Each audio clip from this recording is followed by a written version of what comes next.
Bien. Nous sommes ici donc dans le bas de la page 2 sur 7 et je voudrais aborder cette notion. Alors ça, c'est une notation mathématique vous avez vu que donc je vous ai parlé de rapport de delta y sur delta x, hein, les différences de deux ordonnées par les deux abscisses. Bien pour ce faire, pour que vous arriviez à comprendre, il va falloir que je parte sur GeoGebra. Donc voilà, je vous ai mis une courbe. Je peux l'agrandir, je peux la déplacer. Et en fait, qu'est-ce que je vais faire? Je vais placer deux points. Ces deux points, je vais les mettre ici et là. Et je vais tracer une droite. Et vous voyez que cette droite, pour l'instant, il est hors de question de dire qu'elle est tangente à la courbe. Néanmoins, maintenant, si je déplace le point B par rapport au point A sur la courbe, vous voyez que plus je vais me rapprocher de A, et donc quelque part ici, vous voyez, là, je vais avoir un delta x.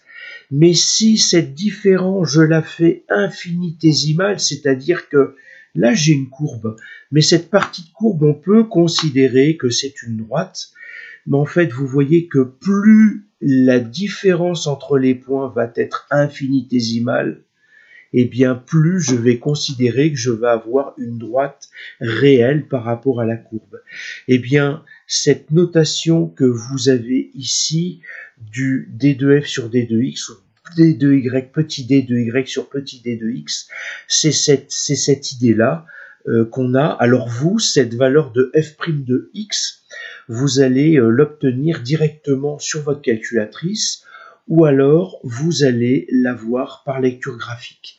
C'est les deux moyens que vous allez avoir qui sont dans votre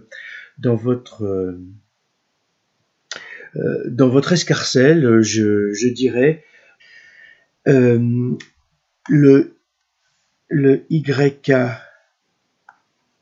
qui est égal à AX plus B, hein, l'équation réduite d'une droite, en fait, vous allez l'avoir par la fonction, et donc je vais vous l'expliquer, le f de x. Donc si j'ai un point A, c'est le f' de xa, facteur de xa, plus b. Donc généralement, ces trois valeurs, elles sont connues. Celle-ci par lecture graphique, celle-ci avec la calculatrice ou par lecture graphique. Celle-ci, elle est donnée, donc par lecture graphique, et généralement, c'est la valeur de B qu'on va rechercher. Et une fois qu'on a B, eh bien, on va pouvoir, alors ça fait partie des exercices que vous devez savoir faire, et c'est important, c'est une question que vous pouvez rencontrer au bac professionnel.